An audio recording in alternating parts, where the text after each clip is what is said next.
Olá, eu sou André Oliveira, professor e pesquisador no Departamento de Fisiologia e Biofísica da UFMG, e sejam bem-vindos para mais uma aula de Fisiologia. Na aula de hoje, nós vamos falar sobre hormônios, que constituem uma classe de moléculas importantíssima para o funcionamento do sistema endócrino.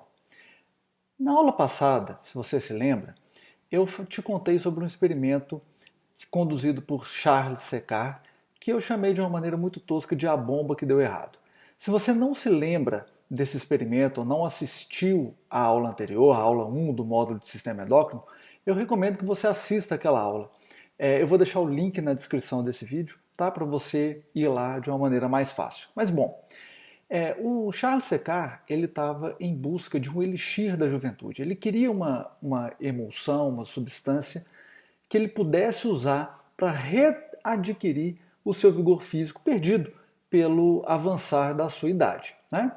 Então, inspirado nos trabalhos de Bertholdt, 40 anos antes, né, o Séquard ele pegou testículos de touros, né, castrou os animais, pegou os testículos e fez um extrato aquoso com esses testículos.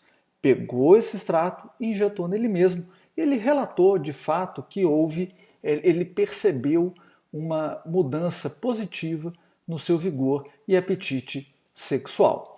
O problema, a gente sabe que esse experimento deu errado porque ele usou uma extração aquosa dos testículos, procurando o que a gente entende hoje como um hormônio que não estaria nessa fração aquosa, estaria em uma outra fração, que é a testosterona. Então, de lição, várias lições podem ser tiradas desse trabalho, mas uma delas é que é importante a gente entender a classificação dos hormônios. E o experimento dele, o resultado e a conclusão deixa claro que uma das principais formas da gente classificar esses hormônios é com relação à sua natureza química. Então a gente pode separar os hormônios em dois grandes grupos. O primeiro desses grupos, apresenta alta solubilidade em água, e aqui a gente inclui hormônios derivados de aminoácido, como a tirosina, que dá origem à noradrenalina e à adrenalina, o triptofano, que origina a serotonina, e a histidina, cujo metabolismo gera a histamina. Obviamente que nós temos outros componentes, outros hormônios hidrossolúveis, que são os hormônios proteicos, desde proteínas simples até proteínas bastante complexas, mas esses hormônios proteicos, eles constituem o principal grupo de hormônios hidrossolúveis. Então nós vamos focar muito nesse grupo nessa aula, tá? E um exemplo de hormônio proteico é a insulina, né? Por outro lado, nós temos um outro grupo de hormônios que apresentam baixa solubilidade em água e alta solubilidade em solventes orgânicos, e nós chamamos esse grupo de hormônios lipossolúveis. Como exemplo, a gente pode citar os ésteres de colesterol, que dão origem a uma classe hormonal bastante interessante para o nosso módulo, que são os hormônios esteroidais, mas também ésteres análogos ao colesterol, como o calciferol, que um exemplo é a vitamina D.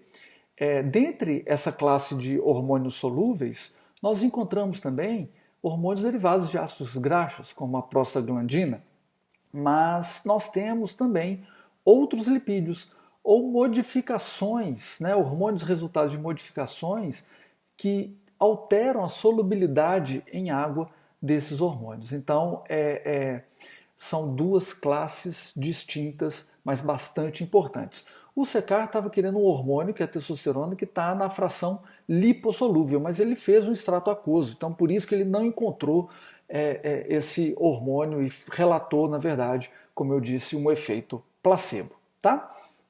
É claro que essa natureza química dos hormônios diferentes, ela vai impactar no processo de síntese e armazenamento dessas moléculas nas células produtoras. Né? Se a gente pega os hormônios hidrossolúveis derivados do aminoácido, a gente pode fazer uma linha geral de síntese muito tranquila, que é onde a gente tem o aminoácido, esses aminoácidos são modificados a moléculas intermediárias que originam os hormônios por metabolismo futuro. E todas essas etapas de modificação são feitas pela ação de enzimas muito específicas. E como exemplo, eu trouxe aqui para a aula de hoje a metabolização da tirosina, né? Que vira L-dopa, que dá origem à dopamina, que por sua vez é transformada em noradrenalina. E a noradrenalina pode, em última instância, virar adrenalina. Apesar de ser um metabolismo bastante simples e direto, né, essa velocidade de reação ela pode ser modulada por diversos fatores, como, por exemplo, a ação do sistema nervoso autônomo simpático, ou até mesmo por outros eixos endócrinos, como o eixo do hormônio adrenocorticotrófico, que nós vamos estudar especificamente na aula da adrenal. Agora, é claro que a estrela da nossa aula, quando a gente fala de hormônios hidrossolúveis, são os hormônios proteicos. E esses hormônios proteicos são sintetizados como qualquer proteína na célula. Então eu fiz um passo a passo aqui que contém algumas simplificações para fins didáticos, mas ela serve para a gente entender de maneira geral como esses hormônios são sintetizados. A primeira etapa na síntese dos hormônios proteicos é a transcrição do gene em RNA mensageiro, porque o gene contém a informação da proteína, né? Então a etapa inicial é a formação do RNA. E esse RNA ele é feito de uma forma imatura ou primária, ele é processado, dando origem ao RNA maduro. Quando esse RNA está no citoplasma, a gente começa a observar a etapa da tradução, né, que envolve a participação do retículo endoplasmático e dos ribossomos, entre o retículo endoplasmático rugoso e dos ribossomos. O que é interessante é que essa proteína nascente ela começa tem na sua extremidade um peptídeo, que é chamado de peptídeo sinal, que na verdade ele endereça essa proteína para o retículo endoplasmático rugoso. E é nessa organela que a proteína ela é sintetizada até a sua completude, né, até o seu final.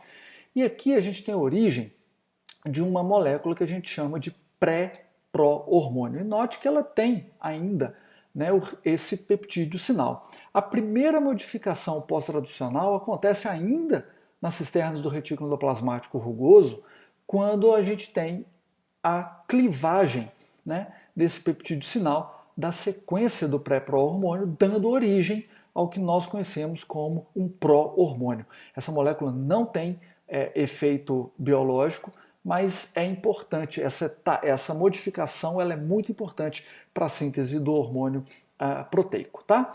Esse pró-hormônio, então, sai do retículo e vai para o complexo de Golgi, ou aparelho de Golgi, através de uma rede de vesículas, né? E no Golgi, essa proteína ela é submetida a uma série de modificações pós-traducionais. A gente tem a clivagem dessas sequências do pró-hormônio, né, dando origem a um peptídeo biologicamente ativo, e esse peptídeo biologicamente ativo ele pode ser modificado posteriormente, por exemplo, ser fosforilado ou glicosilado. Né? A última etapa da síntese do hormônio proteico é que esse peptídeo biologicamente ativo já modificado, ele sai das cisternas do Golgi e é armazenado em vesículas de secreção. E aqui é muito interessante porque esse armazenamento ele se deve à natureza hidrossolúvel da molécula, né? Porque a vesícula ela é revestida por uma bicamada lipídica e compostos grandes hidrossolúveis como as proteínas, elas não conseguem atravessar essa bicamada lipídica, beleza? Finalmente, a última etapa é a secreção, que é do tipo regulada, porque a célula ela precisa de um estímulo para poder liberar essas vesículas contendo o hormônio proteico. Então a gente diz uma secreção regulada ou uma secreção controlada, porque o organismo ele consegue controlar o momento de secreção desses hormônios do tipo proteico, tá bom? Então, essa natureza química, ela confere algumas características ultraestruturais clássicas e bastante distintas para essas células produtoras de hormônios proteicos. A primeira delas então aqui, antes de começar essas características, deixa eu explicar o que você está vendo, né?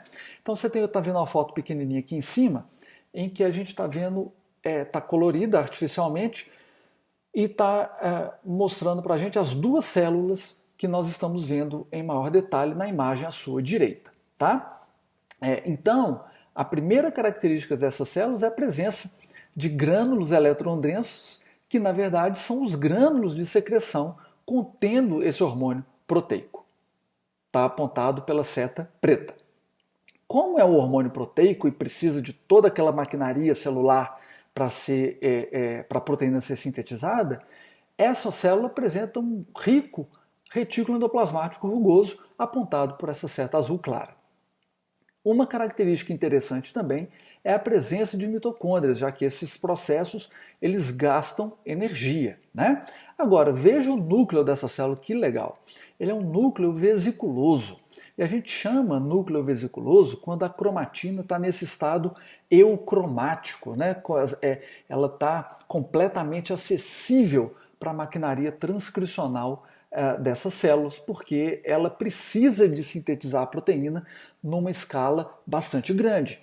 Então, esse é o tipo de núcleo que a gente chama de núcleo vesiculoso. E observe, em algum ponto ali deslocado, o nucleolo, né, bastante evidente nesse tipo de núcleo. Então, essa é a cara de uma célula produtora de um hormônio proteico. Essa célula, para quem está curioso, ela é uma célula da adenopófise, tá? Por outro lado, os hormônios lipossolúveis, eles são derivados do colesterol. Os mais importantes são os hormônios esteroidais. Então, o colesterol, ele é captado da circulação sanguínea pelas células produtoras e ele é esterificado dentro da célula. Então, ele entra, mas ele não consegue sair, ele vai ter que ser metabolizado, esse negócio, até a formação dos hormônios esteroides. Eu trouxe para vocês alguns exemplos desses hormônios esteroides para vocês verem uma coisa que é muito interessante. Então, essa é a molécula de colesterol, precursor dos hormônios esteroidais. E, por exemplo, nas gônadas que pegam o colesterol e metabolizam em testosterona e estradiol, olha como é que esses hormônios têm uma estrutura muito parecida. Olha como outros hormônios esteroides, por exemplo, produzidos na adrenal, também têm uma semelhança estrutural bastante grande com relação entre si. Né? E isso é um fator de confusão, gente, até para a própria célula-alvo, que expressa o receptor desses hormônios. Às vezes a gente tem uma ligação de um hormônio no receptor do outro. E isso é muito característico nos hormônios da adrenal e nós vamos discutir isso em uma aula futura. Mas eu queria chamar a atenção aqui para vocês que esse processo metabólico ele envolve duas organelas. O retículo endoplasmático liso e as mitocôndrias. Então, quando a gente analisa a ultraestrutura dessas células produtoras de hormônio, mesmo esquema do outro slide, né? Em pequenininho ali você tem a delimitação da célula, que já está um zoom um pouco maior, né? E à sua direita um detalhe ultraestrutural dessa célula para a gente estudar. Então a gente vê a presença de algumas gotículas lipídicas, algumas. E essas gotículas lipídicas é que contêm o hormônio lipossolúvel, tá? Olha para você ver a abundância do retículo liso e como ele é diferente do retículo rugoso que a gente viu na aula, nos slides anteriores. Esse retículo liso parece um monte de bolinha, né, dentro da célula. Agora, olha que interessante a mitocôndria dessas células, representada aqui pela seta vermelha. Ela tem essas cristas tubulares, e isso porque ela é um importante local de metabolização dessas moléculas intermediárias até a formação dos hormônios lipossolúveis, esteroides. E o núcleo aqui, ele já não é tão eucromático como no núcleo da célula produtora de um hormônio proteico. Ele já tem mais região de heterocromatina, que são esses agrupamentos aí que você está vendo na beirada, né, próximo à membrana nuclear. Então veja bem que as estruturas elas são bastante diferentes, não tem aquele tanto de grânulo que tem a célula proteica. Na verdade, essas células produtoras de hormônios lipossolúveis, elas não armazenam hormônios, né? Então aí a gente já tem um spoiler de que a classificação, a natureza química desses hormônios impacta significativamente a forma de secreção desses hormônios. Quando a gente considera esses hormônios proteicos hidrossolúveis, eles estão lá armazenados, eles não conseguem sair da vesícula. Então a célula precisa arrumar um jeito de estimular essa secreção, essa exocitose. Então vem um estímulo, nós vamos estudar na próxima aula como que são esses estímulos, eles são interpretados pelas células produtoras de hormônio para promover essa secreção, tá? Mas por enquanto basta saber que esses estímulos estimulam ou ligam, né, vias de sinalização intracelulares, como por exemplo as vias mediadas por mensageiros secundários ou segundo mensageiros.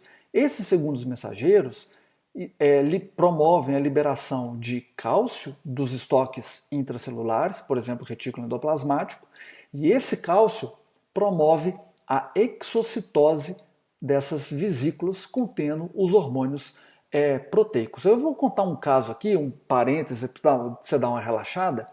Eu estava fazendo o meu pós-doc em Yale e um dia eu estava lá terminando o experimento, fui para o computador para salvar esses resultados e encontrei um HD. E nesse HD externo estava escrito assim, Rothman's Lab. Isso foi em 2014 e o Rothman tinha ganhado o prêmio Nobel naquele ano. Então foi assim, coisa impressionante. Eu achei o HD do laboratório dele. E depois eu fui, óbvio que eu não vi, né, devolvi o HD, mas depois eu fui a uma palestra dele e eu vi que ele mostrou pra gente que essa etapa aqui, deixa eu voltar ela aqui, peraí, deixa eu voltar ela aqui para você, aqui ó, essa etapa de fusão da membrana, da vesícula de secreção com a membrana, ela é impedida por uns anéis e o cálcio ele fragmenta esses anéis, ele desfaz esses anéis e possibilita a exocitose dessas vesículas. Legal demais, né? Imagina o que tinha dentro daquele HD, coisa sensacional. Mas enfim, por outro lado, nós temos os hormônios lipossolúveis, que aqui a natureza química desses hormônios, ela não, faz com que eles não possam ser armazenados em vesículas. Então eles são produzidos, escapam das vesículas e caem na circulação, né? Quando a célula precisa de produzir mais hormônio lipossolúvel, o que ela faz é sintetizar mais desses hormônios, que saem, né, e caem na circulação sanguínea em uma taxa maior. Tá? Então a diferença é que os hormônios hidrossolúveis, a secreção é do tipo regulada, controlada. O organismo tem a capacidade de estimular essas células produtoras para liberar os seus hormônios. Já os hormônios lipossolúveis, eles apresentam a secreção do tipo constitutiva, ou seja, à medida que esses hormônios são produzidos pelas células, eles vão sendo secretados, beleza? É claro que essa natureza química diferente também envolve um transporte diferente desses hormônios na circulação sanguínea, porque pensa bem, o sangue é um aquoso, né? E os hormônios que têm alta solubilidade em água, os hormônios hidrossolúveis, eles podem sim ser transportados de uma maneira livre na circulação sanguínea. Mas eles também podem ser transportados por proteínas carreadoras, e isso acontece também. Agora, essa opção não existe para os hormônios lipossolúveis por essa baixa solubilidade em água. Esses hormônios, se eles fossem transportados livres, assim que eles caíssem na circulação, eles tenderiam a formar esses agregados e isso poderia prejudicar a circulação sanguínea em determinados órgãos, né, em capilares muito pequenos, formar êmbolos, por exemplo. Mas, bom, como que o organismo, então, contorna esse problema? Esses hormônios, eles são carreados por proteínas que aumentam a solubilidade e promovem um transporte adequado desses hormônios na circulação. E essas proteínas, uma classe bastante importante que está envolvida no transporte dos hormônios lipossolúveis, são as globulinas, né? Então, esses hormônios podem ser transportados de maneira segura pela circulação sanguínea. Além da síntese, secreção e transporte, a natureza química dos hormônios ela determina ou impacta significativamente o mecanismo de ação dessas moléculas. Porque veja bem, a membrana ela tem uma permeabilidade seletiva, você já deve ter ouvido falar isso na biologia celular. E como é que é essa permeabilidade seletiva? Ela é uma bicamada lipídica, então se é uma molécula lipossolúvel, a permeabilidade da membrana dessa molécula ela é alta, né? Então a molécula ela pode entrar do meio extracelular para o meio intracelular sem o menor problema. Se for uma molécula pequena e sem carga, a permeabilidade também é alta. Então a membrana não oferece tanta resistência a moléculas com essas características. Agora, se a gente fala de moléculas grandes, de alto peso molecular, e mesmo sem carga, a membrana já impõe uma resistência à permeabilidade, então essa molécula não entra, não sai do meio extracelular e entra no meio intracelular. É a mesma coisa que acontece com os íons, que são moléculas pequenas, mas que têm cargas. Tá? Então, os nossos hormônios eles estão em duas desses tipos moleculares. Os hormônios lipossolúveis se enquadram em moléculas lipossolúveis, então a permeabilidade deles nas células-alvo ela é alta. Por outro lado, os hormônios proteicos hidrossolúveis, de maneira geral, não entram, né, na célula porque eles são moléculas grandes, às vezes sem carga. Tá?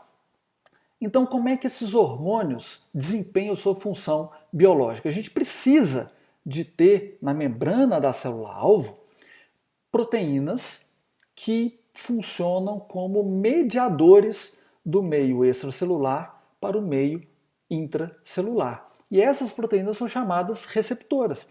Elas são proteínas transmembranas, então ela tem um lado exposto, né, na face extracelular e um lado na face intracelular, e esse lado intracelular está acoplado a uma série de mecanismos de sinalização intracelular. Então, quando o hormônio sai da circulação e se liga no seu receptor, a gente pode ter, por exemplo, receptores representados aqui por esse receptor roxo, né, que ele tem a capacidade de se autofosforilar e fosforilar proteínas que estão acopladas nesse receptor. Por outro lado, nós podemos ter receptores acoplados a mensageiros secundários, né, que ativam a via dos segundos mensageiros, como esse receptor azul. Mas os dois convergem em um ponto específico, que eles ativam uma cascata de sinalização por vias de fosforilação. E essa via fosforilada gera a resposta celular a esses hormônios. Alternativamente, nós podemos ter receptores que cuja sinalização promove a abertura de canais iônicos e o influxo para o meio intracelular de íons. E junto com os segundos mensageiros, esses íons, né, podem estimular a liberação de íons de estoques intracelulares, como o retículo endoplasmático, a mitocôndria, até mesmo o núcleo, e esses íons intracelulares participarem também da resposta celular efetiva, tá bom? Por outro lado, aqui está errado, tá, gente? Não é hormônio hidrossolúvel, não. Aqui a gente está falando dos hormônios lipossolúveis. Atenção, tem um errinho aqui no slide. Mas, bom, esses hormônios lipossolúveis, quando eles saem da circulação, eles estão complexados, né, nas proteínas transportadoras, nas globulinas. Essa interação ela é reversível, então esse hormônio ele se desliga desse carreador, entra dentro da célula, e o receptor aqui, no caso, ele é um receptor citoplasmático ou nuclear. No caso dos receptores citoplasmáticos, o receptor está representado por essa semilua roxa, né? Ele não está no núcleo porque tem uma proteína que impede essa translocação nuclear do receptor. Tá? Essa proteína está aqui representada por um objeto azul. Mas quando o receptor se liga no seu hormônio, há uma alteração estrutural na molécula do receptor e essa ligação com essa proteína inibitória da translocação ela se desfaz. E aí o complexo hormônio-receptor vai para o núcleo, se liga em regiões específicas que têm os elementos responsivos a esse hormônio, né? E esse complexo promove a transcrição dos genes e, em última instância, a síntese proteica. É claro que esses receptores dos hormônios lipossolúveis podem se encontrar no núcleo.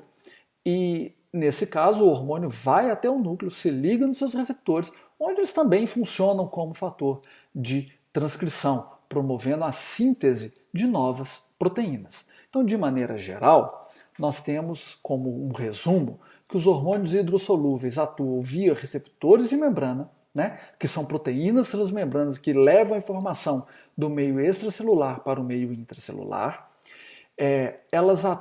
Esses hormônios atuam sobre um arcabouço de sinalização que já se encontra pronto na célula-alvo, então essa fosforilação ela é rápida, né? E por isso, porque envolve alterações rápidas, ativações rápidas, a gente diz que a ação dos hormônios hidrossolúveis a ação é preferencialmente lenta, tá? Rápida. Agora, tome cuidado, que a ação dos hormônios hidrossolúveis, ela também pode ter um braço lento, via produção de novas proteínas. Tudo vai depender da via de sinalização celular que está sendo ativada na célula naquele momento. Por outro lado, os hormônios lipossolúveis atuam nas células-alvo via receptores citoplasmáticos ou nucleares. Eles atuam preferencialmente como fatores de transcrição e, por isso, eles são ditos de ação lenta, porque envolve a produção, a síntese de novas proteínas. Agora, cuidado de novo, porque existem receptores para hormônios lipossolúveis na membrana das células. Então a gente pode ter respostas rápidas, mas ela é preferencialmente lenta, ok? Agora veja bem, independente se a gente está falando de um hormônio hidrossolúvel ou de um hormônio lipossolúvel, a resposta hormonal ela pode ser modulada pelo organismo. Como que a gente observa essa modulação? Como que essa modulação ela é feita? Então aqui vamos pensar numa célula hipotética, né? O hormônio em verde, o receptor do hormônio em roxo. Quando o hormônio se liga no seu receptor, ele induz uma resposta biológica na célula-alvo. Se essa célula-alvo ela expressa maior quantidade desses receptores, quando esse hormônio se liga, né, a gente vai poder ter uma maior ligação de hormônio nessa célula, que vai resultar numa resposta potencializada. A gente chama esse processo de sensibilização. E o processo oposto à sensibilização, que é a dessensibilização, ele ocorre e ele é caracterizado por uma redução no número de receptores para aquele hormônio na célula naquele momento. Então a resposta nesse caso ela vai ser de menor intensidade. Uma outra forma de controle da potência da resposta biológica é a existência de subtipos de receptores. Porque esses subtipos de receptores eles podem ter, por exemplo, afinidades diferentes. Então, se aqui a gente está considerando que esse receptor roxo claro tem uma afinidade menor ao hormônio, ou ele está acoplado a uma via de sinalização diferente que não é tão efetiva em gerar uma resposta biológica, a gente pode considerar que mesmo tendo 3 moléculas de receptor, a resposta biológica nessa célula vai ser menor. Essas isoformas elas podem induzir uma resposta mais forte. Então tudo aqui vai depender do equilíbrio, né, da relação entre os subtipos desses receptores. Isso acontece tanto para os receptores de membrana quanto para os receptores intracitoplasmáticos ou nucleares. Beleza? Agora, veja bem, gente. A gente falou do início, do meio da sinalização hormonal e nós precisamos de terminar essa sinalização, porque esses eixos endócrinos eles precisam ser iniciados e terminados. E como é que acontece, então, o término da sinalização hormonal? Ela pode acontecer no próprio tecido-alvo. Então vamos considerar aqui o hormônio se ligando ao seu receptor. Quando isso acontece, além da resposta biológica, a gente observa uma endocitose do complexo hormônio-receptor. E essa vesícula endossomal, ela se funde com os lisossomos, que contém uma série de proteases. E essas proteases lisossomais, elas atuam sobre os receptores e os hormônios, que são ambos proteicos, né? E aí a gente tem a terminação da sinalização hormonal no próprio tecido-alvo. Essa é uma forma. Porém, existem outras formas, a gente pode ter uma metabolização em órgãos diferentes, né, que terminam essa sinalização hormonal de uma maneira também muito efetiva. Quando a gente fala dos hormônios hidrossolúveis, essa inativação dos hormônios proteicos, por exemplo, ela se dá por proteases em órgãos como o fígado ou os rins. E esses metabólitos inativos eles podem ser excretados ou reciclados, né, envolvidos na síntese de outras proteínas. Agora, quando a gente fala dos hormônios lipossolúveis, a inativação é diferente. Ela envolve um processo metabólico, como a conjugação, a sulfatação, entre outros, que geram metabólitos inativos. Tá? Isso pode acontecer no fígado ou até mesmo no próprio tecido-alvo. Então, com esse conhecimento, a gente termina a nossa caminhada por essa ação hormonal, né, por essas características relacionadas aos hormônios, e eu espero que ela tenha sido uma caminhada agradável, porque realmente é um tema muito sensacional, fantástico isso aqui. Então, se você gostou dessa aula, deixe o seu like, recomende a aula para um colega seu que você sabe que pode ajudar ele, né? Se inscreva no meu canal, ative as notificações para você ficar sempre em dia com as aulas que eu vou postar e me siga nas redes sociais aqui, onde eu posto diversos tipos de conteúdos relacionados à divulgação científica, tá bom? É isso aí, muito obrigado pela sua atenção, bons estudos e até a próxima aula.